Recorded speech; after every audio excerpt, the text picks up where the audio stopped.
Welcome to worship with the Universalist Unitarian Church of Peoria. My name is Reverend Jennifer Innis. It is my great joy to be the minister with this congregation of people of all ages and at all stages of life. This is a beloved community striving to live into its mission of growing in mind, body, and spirit, embracing freedom, loving wholeheartedly, and adding to the wholeness and the healing of the world. We are a welcoming people. We welcome people of all ethnicities and races, sexual orientation, gender identities, social and economic situations, and politics and abilities. We advocate for human rights, and we strive to be good stewards of this good earth. And in living our mission, we recognize the network of relationships of which we are a part. So we take a moment in our service to recognize the deep history of this place, this very ground upon which we gather. We recognize this as the ancestral home of the Peoria people. They were here, they and other nations were here long before the European settlers came down the Illinois River. So we take a moment, as we've been asked to do during our services, to recognize the Peoria people for who they were and for who they are today. I want to thank folks for joining us in person and online. We recognize the value of getting to know one another, of expanding our circles of care and kindness. Thank you for being with us in all the ways that we gather. If you are new to us, please help us get to know you. We have all the name tags. We welcome all the questions, and we even have a couple of answers, maybe even more than one answer to the one question, but give us a try. So I want to thank folks for joining us. Please stay after the service today for coffee and conversation in Fellowship Hall or out on our patio as well. And if you're joining us on Zoom, we'll have a little chatting on Zoom after the service too. I want to invite folks to please turn to your devices, all the devices, and turn those to worship mode, either buzzy or silent. We recognize that some medical devices in particular need to stay on all the time, and that's good too. So I have a couple of notes for today. This is our official kickoff to our children and youth programs for the year. Children, youth, and their adults will gather in the RE wing after they leave during the recessional. If you have questions about the education program, please see Jessie Laughlin. Jessie Laughlin, the fabulous Director of Lifespan Religious Education. Yes, right. Also, after service on the patio, join me for our planning conversation for the haunted forest. Now, if you are new to us and haven't seen this haunted forest thing, I'm telling you, you want to be part of this because we transform many, many wonderful volunteers. I'm just going to say, transform the couple of loops of trails in the woods off the sanctuary here into a truly haunted forest experience. We've been doing this. This is our 4th year of doing this. And this is the kind of thing becoming a public event in Peoria. We get hundreds of people who come through and hang out with our forest and hang out and drum and all kinds of things. This is great, and I really appreciate everybody who makes this possible. Come and see how you might be part of it, because there's things to do for all kinds of people, I tell you. Yeah, we got room for ghosts. If you like to go around and scare people, I'm telling you, this is the moment. Or just give us some candy. That's good too. Also after the service is our parent orientation for the 7th through 8th grade, Our Whole Lives, which is our comprehensive sexuality education program. Come and talk to Jessie about that as well, especially if you might have a possible youth. If you didn't know about this and might have a youth who would like to participate, this is a great day to ask. And I have a note from George and Dolores in the kitchen. We definitely need some folks to help with the cleanup from coffee hour at the end of that. So go and see George and Dolores after service and see how you might help. Thank you. And now I want to invite folks to join me in rising in body or spirit for our opening hymn, number 95. There is more love somewhere. It's in the gray hymnal as well.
Let me invite Steve Fairbanks forward for our opening words.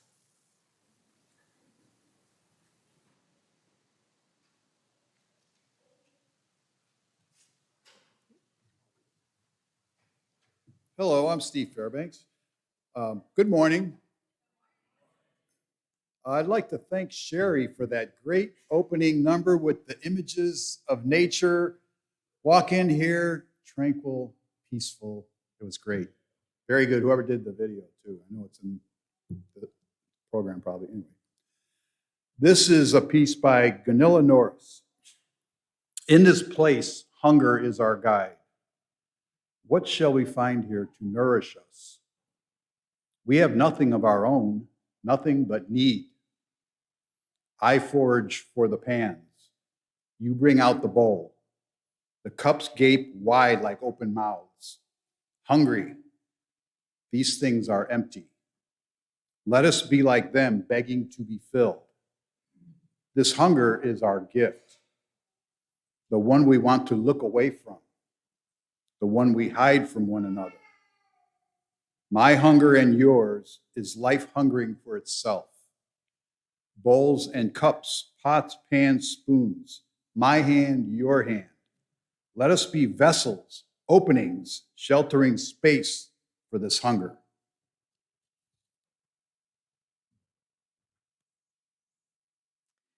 And I invite the Smezrud family forward for our chalice lighting.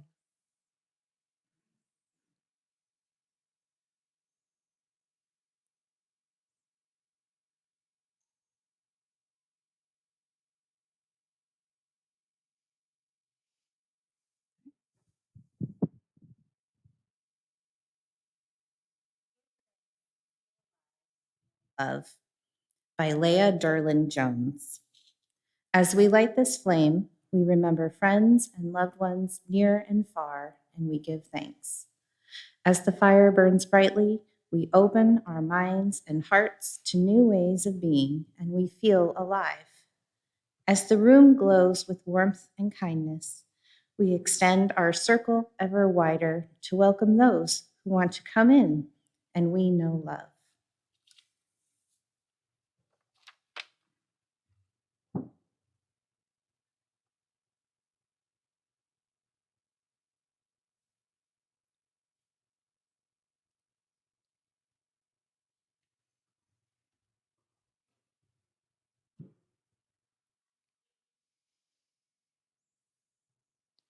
From my colleague, the Reverend Leonard Mason.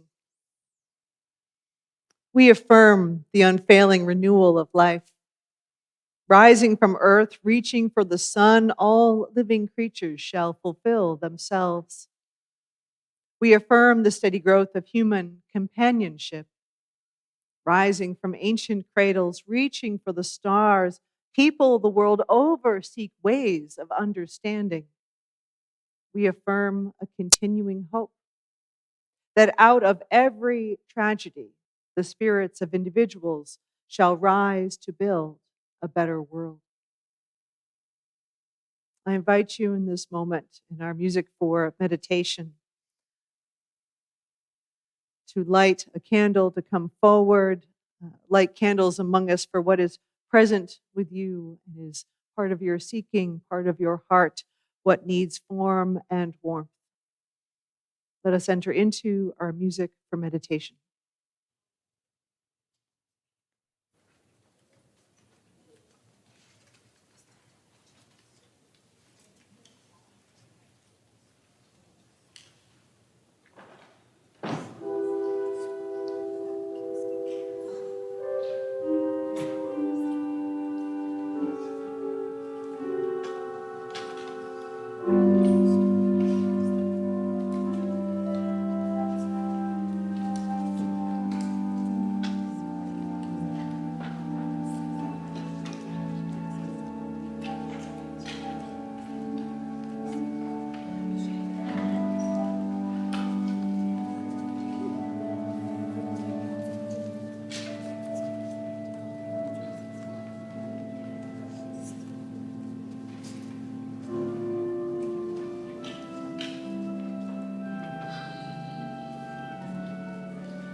Come into this room, way into this seat, the seats among us. Breathe into this body, the very body that is you, for better and for worse.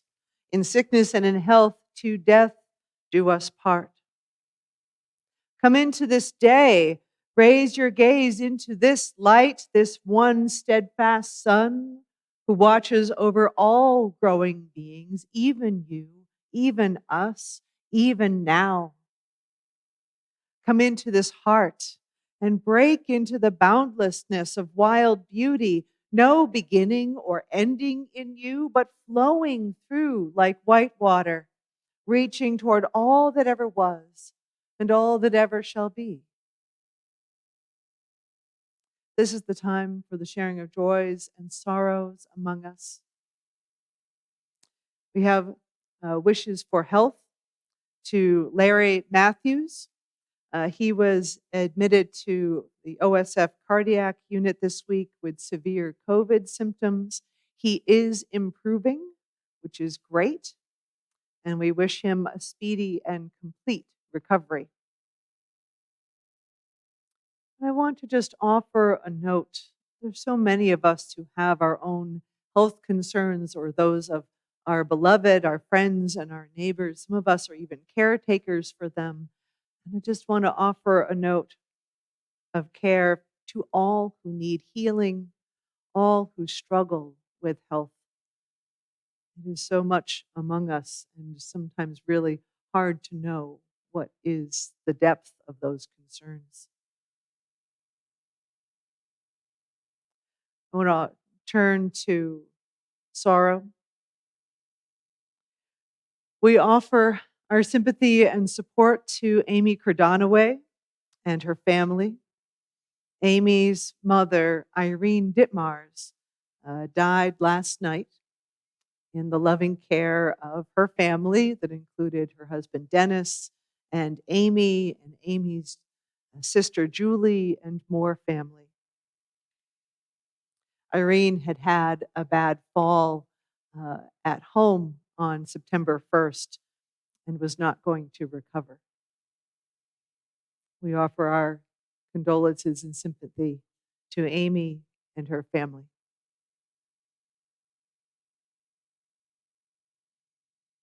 Let us hold one more moment of quiet, one moment shared among us, the one moment we know we have.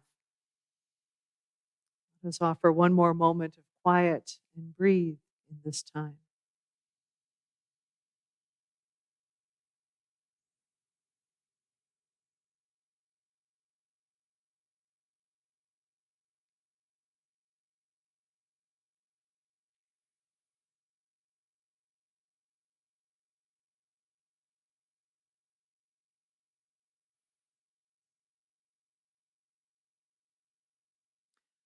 Amen.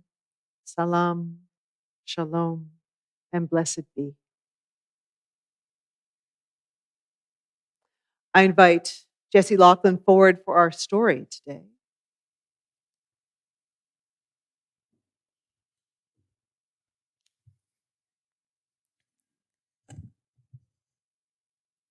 Our story today, no big topic, just the purpose of life.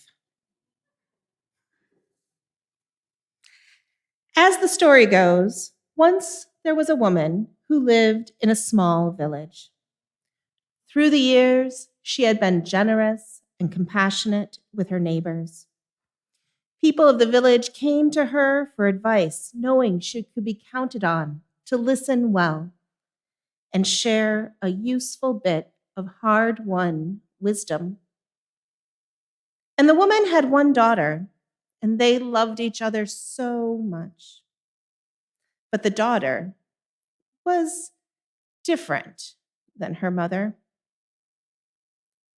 The girl preferred to sleep late into the day and spend her few waking hours with her nose in a book or sprawled on the couch. Rarely did she cook a meal or really even change her clothes.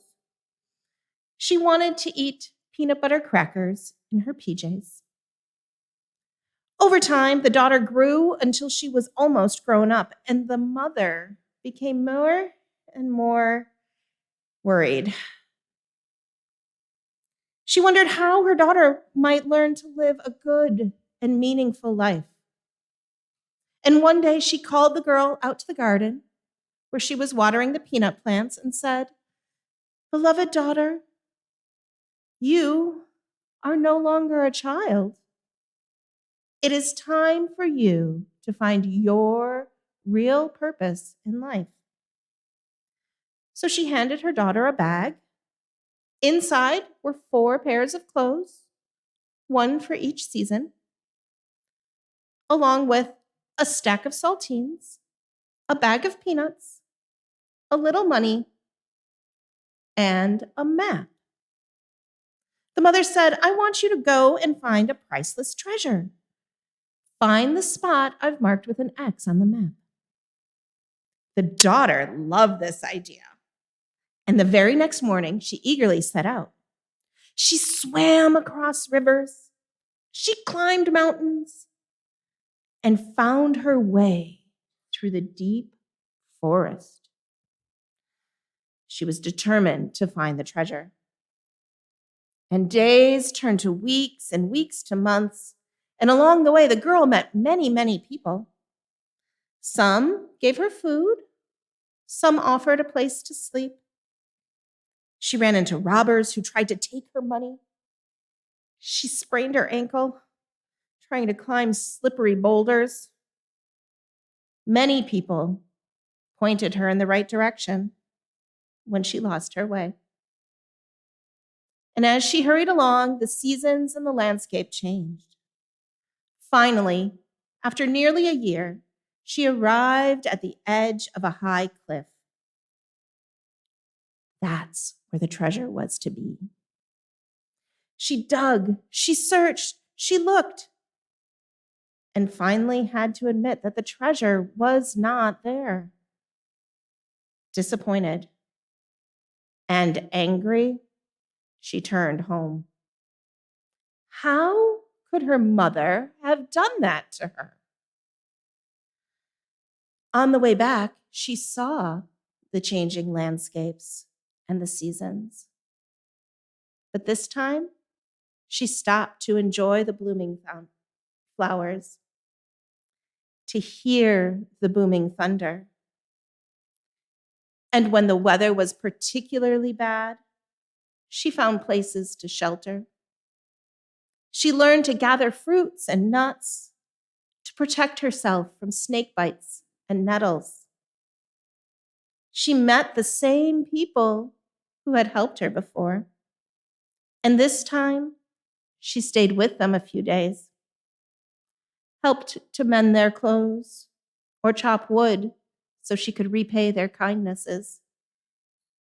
She realized how nice they had been to offer help to a stranger, expecting nothing in return. 2 years after she left home, she finally returned, and she hugged her mother so tightly. And the old woman pulled back and looked into her daughter's eyes. "How was your journey?" The daughter noticed that her anger and her disappointment had melted away. "It was awesome, Mother, but I did not find the treasure." "There was no treasure, daughter, buried under that tree. I'll explain in a moment. But first, tell me about your journey to the cliff. How was it?" "I did not like it. I was in a hurry, and I was afraid someone else would get the treasure before I could. But I did enjoy my journey home.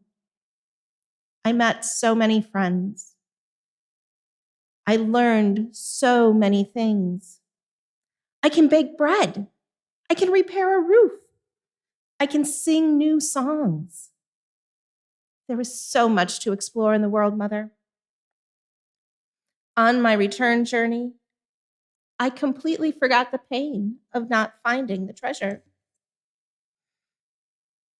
"I knew you would, daughter. The promise of treasure is what calls us out into the world.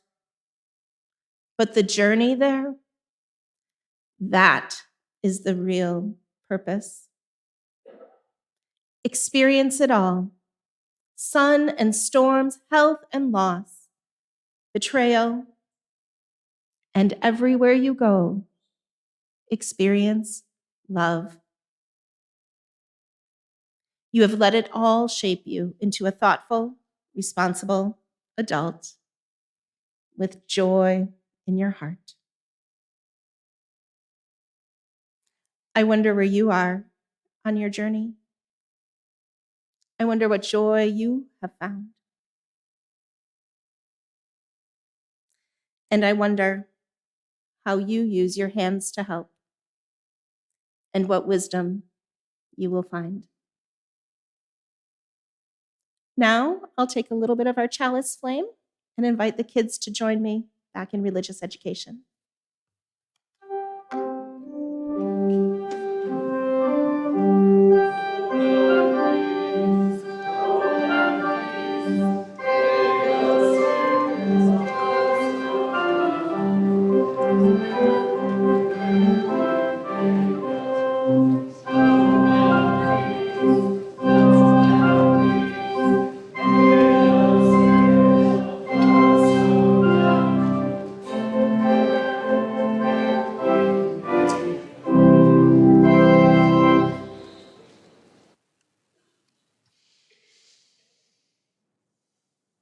We enter into our moment of giving into the good works of this congregation.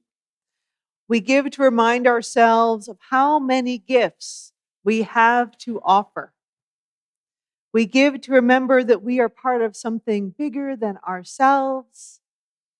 We give because we believe in music and sacred spaces. We give because we believe in supporting and nurturing crowds of children and youth that just left the sanctuary. Yes. We give with the faith that together we have enough. And we also send a portion of our abundance out into the world, into our local Peoria community. Every month, we designate a recipient and offer about half of our undesignated offering to a local group doing good works here. And for September, our Share the Plate goes to 100 Black men of Central Illinois.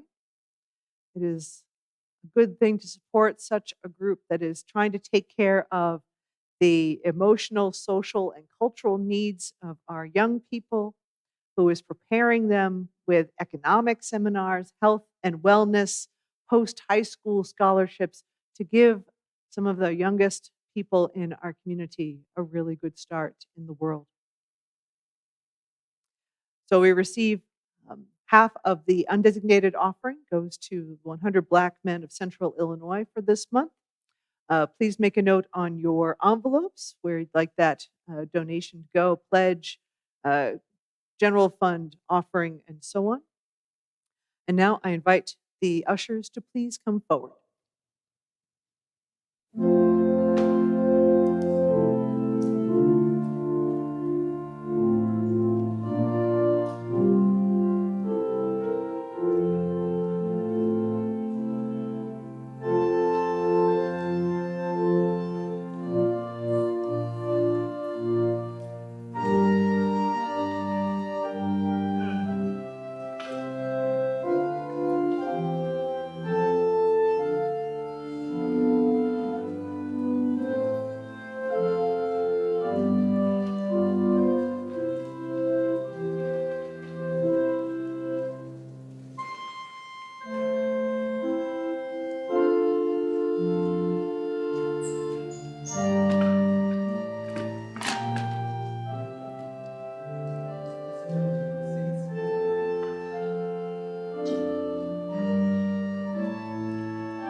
Our reading is from the Reverend Victoria Safford. Sunlight streams through the rounded window. There is too much beauty in this world to give up on it yet. And it is always too soon to surrender to cynicism. Bring your doubt, your skepticism, your downright confusion, and even your bitterness. But in the midst of all this, in the center, wrap your tender fingers around that still bright thread of hope. Feel in your heart that steady hunger for something more.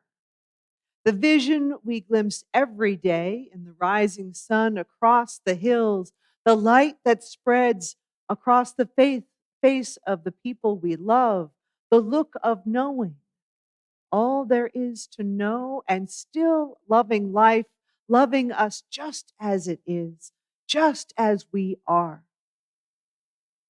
Come to celebrate, to praise, to give thanks, to refuse to give up, to steady ourselves.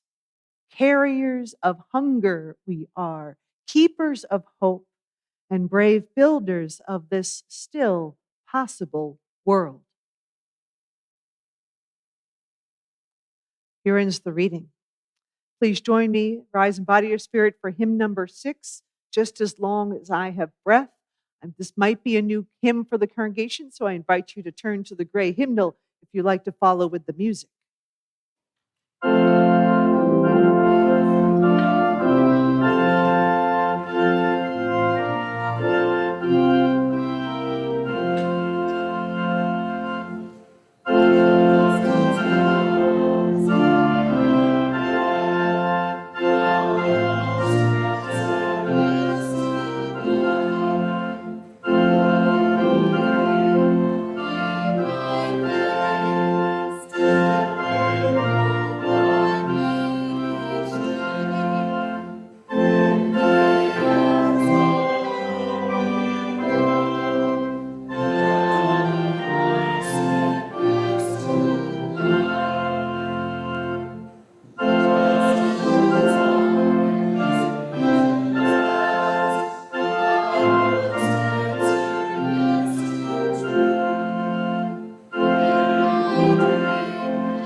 I want to start by thanking my colleague, the Reverend Rachel Baker, for permission to share this message. I'm part of a sermon co-op with other Unitarian Universalist ministers, and we're finding this is a great way to kind of enrich and expand in our conversations and how we offer our messages. So thank you. And now, it started with one squat vase, about 6 inches in diameter, about 4 inches tall, with an opening the size of my thumb. And if used as a vase, it might hold 3 dandelions. 3. It was the most beautiful cranberry color with the light shining through. I'd never seen any glass like it before, and I set it on my windowsill. 7 years later, the second one showed up. It was a pale green, a cylindrical vase, heavy on the bottom so it would not tip over. And, and then a dark blue hummingbird feeder with 3 flowers of red glass. And and then an orange pitcher, a yellow bowl, a turquoise cup, a purple bottle, purple. A spectrum of colorful glass on the windowsill. And then there was more. A pink cup and another pale yellow vase and then an amber bottle, and the collection grew. And I cleared off a bookshelf and added a string of lights. There was a tiny bowl, a rich purple of early rising sun from an artist in Norway. A trapezoidal shaped vase from Germany, a 1960s bright blue piece made by a famous glass company, Blanco. Then I discovered uranium glass. It's magical. It fluoresces under ultraviolet light. So then, in quick succession, a heavy glass uranium piano foot, a uranium salt shaker, a flower frog, a Fenton owl, a handful of glowing marbles. Irresistible.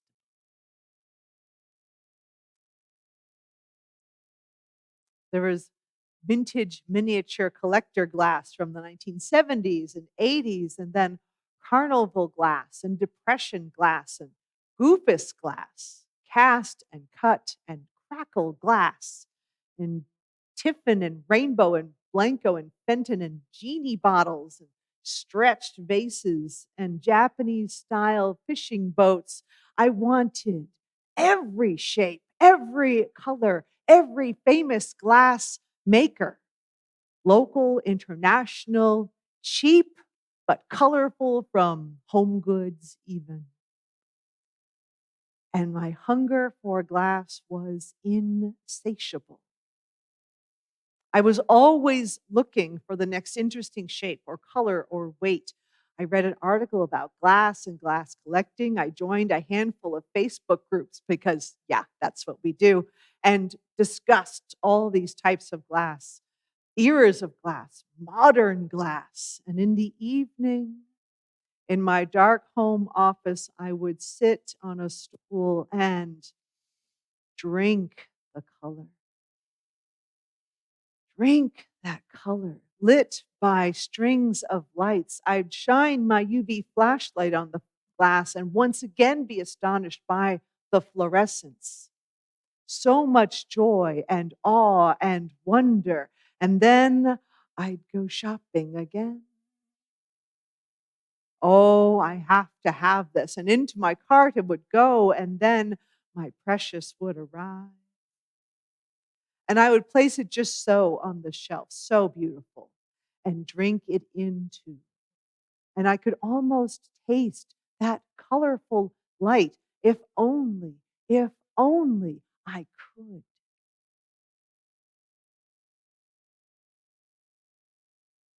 In our opening reading, Ganilla Norris suggests, we have nothing of our own, nothing but need.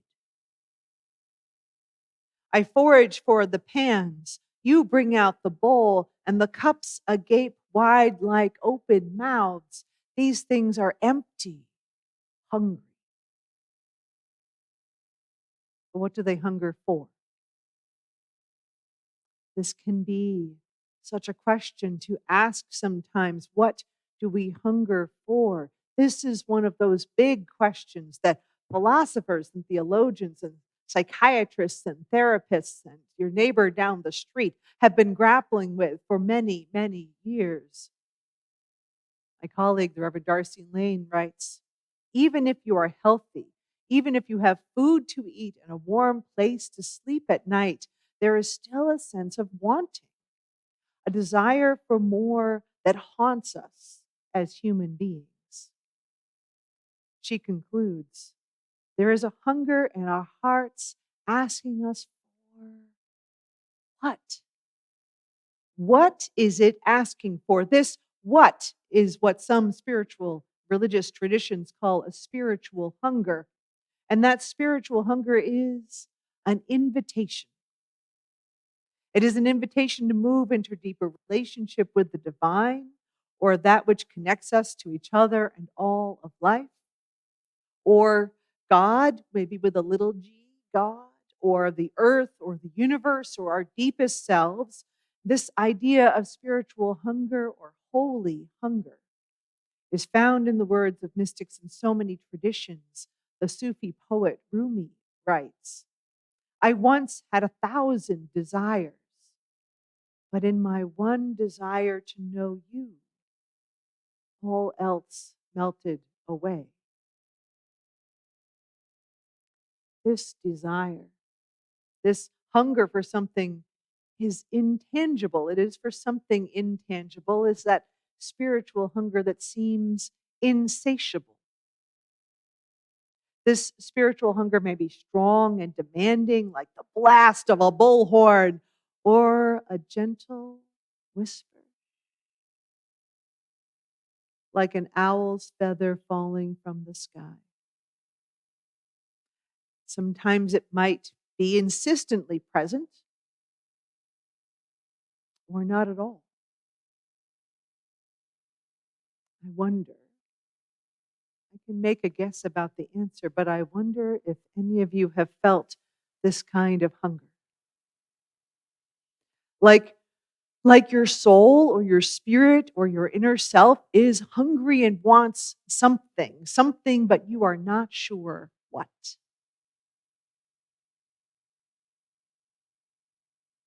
Living with this hunger in a capitalistic society is dangerous. With this hunger, we are vulnerable to commercials that tell us what we need to feel good, that tell us how to feed the hunger, that tell us we must fill the wide gaping bowl of our soul, that must be filled with that perfect electric car because we're environmentally minded, right? Or the new line of lipstick, or the latest sweat wicking, technologically enhanced fabric that will climb you up Mount Rainier because it's the fabric, right? Right. And take you out to the fancy dinner the next day. Or the newest iPhone, or the newest edition of a game, or a new piece of glass. So pretty. In our capitalistic culture, we are fed the story that these things feed our deepest hungers. But so often, these things do not satiate our hungers.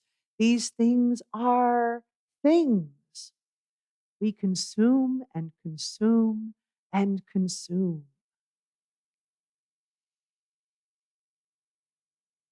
I had some temptation for consumption this week.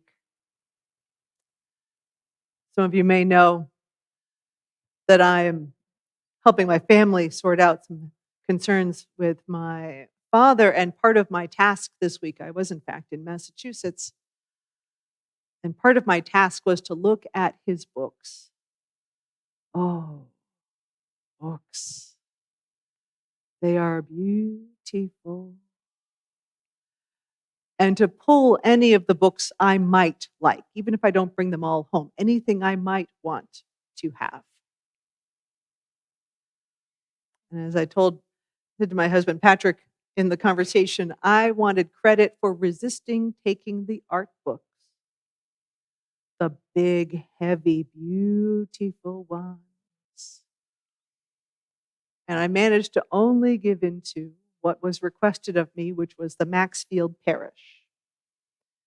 You know, that artist that does the beautiful kind of sunset luminescence, oranges, pinks, and so on.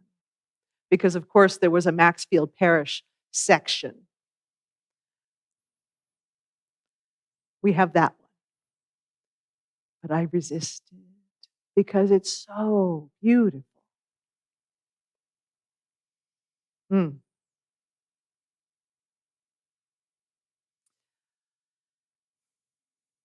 But this hunger and this temptation, this desire is more than simply things as well.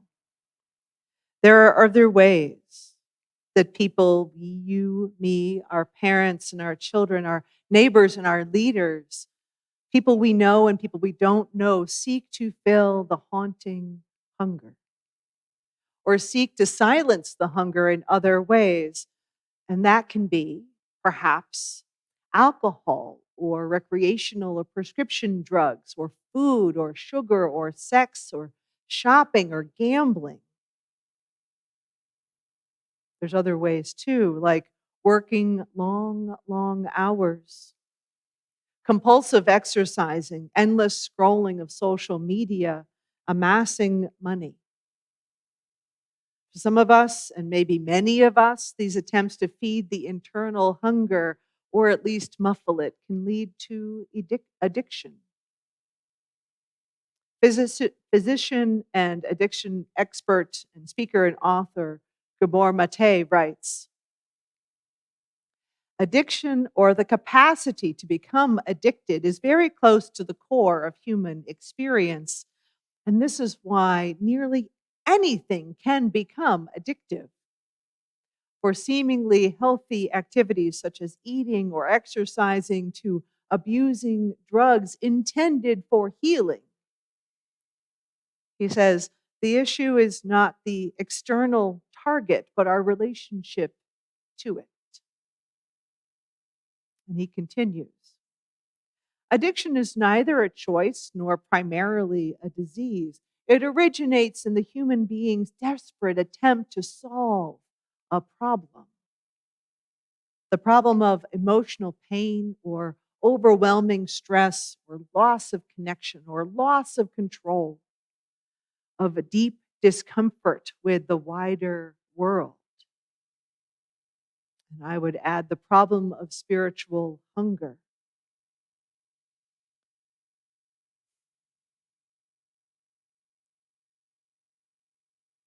One of the things that's come to me in the course of the last several years is how much we try to contort ourselves to a dysfunctional, difficult world. That hunger can be part of that as well.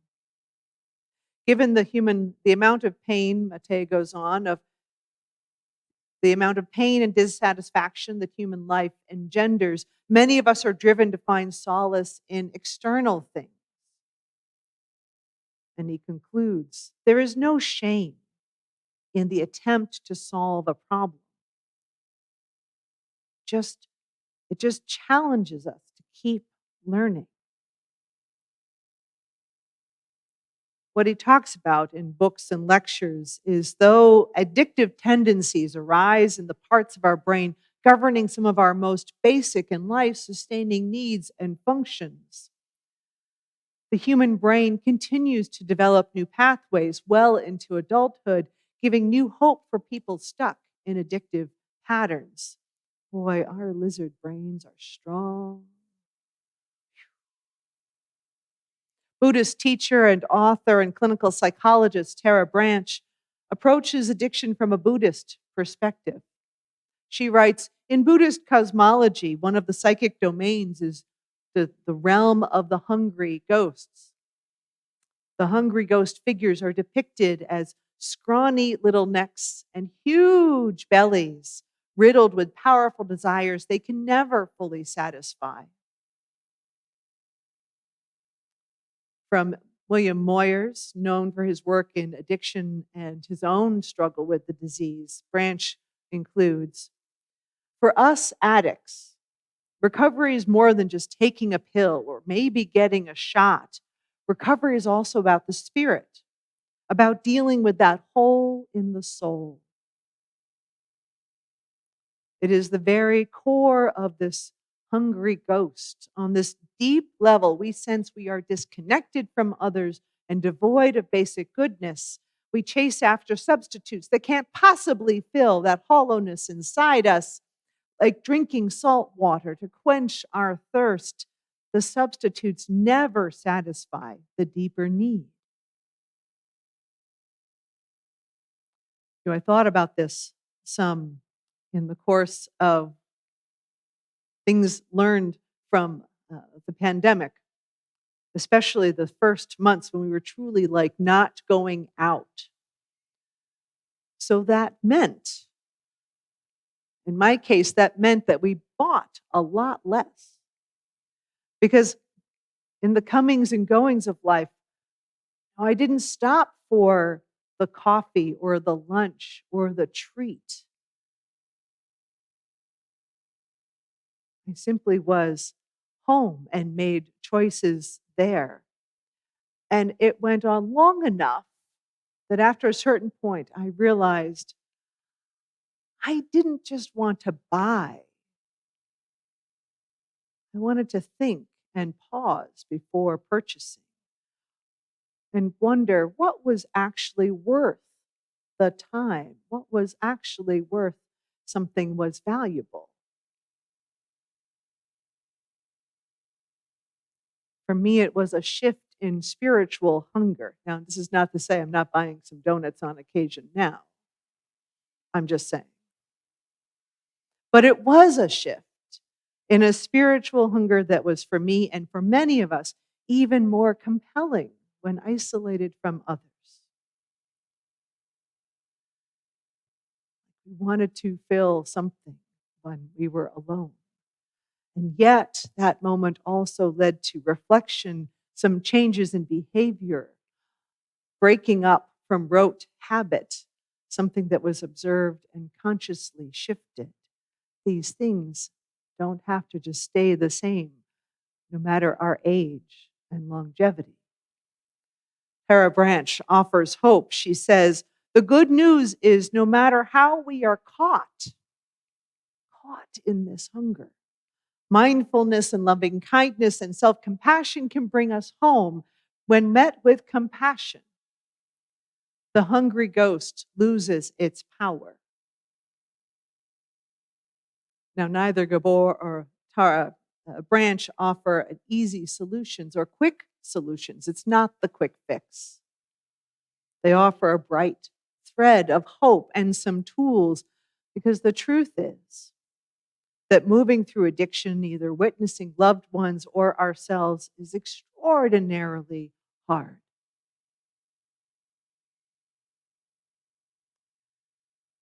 But for a moment, could we consider that addiction or the capacity to become addicted points to a spiritual hunger? What could we learn about ourselves, our souls, and our spirit if we investigated the depth of that hunger?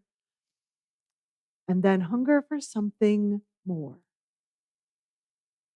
What if we accepted the invitation to move into a deeper relationship with the divine, or that which connects us to each other and all life?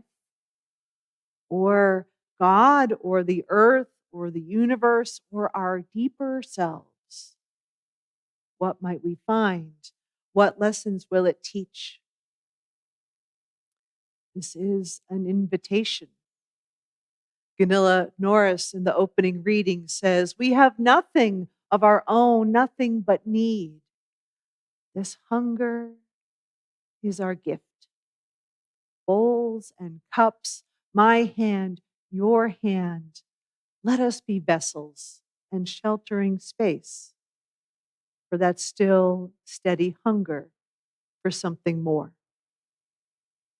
So let us welcome the still and steady hunger. Amen. Please rise in body or spirit for our closing hymn, number 123, Spirit of Life, and let us sing it through twice.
It Becomes More by Reverend Amy Zucker Morgenstern. When we take fire from our chalice, it does not become less. It becomes more. And so we extinguish our chalice, but we take its light and warmth with us, multiplying their power by all of our lives and sharing it with the world.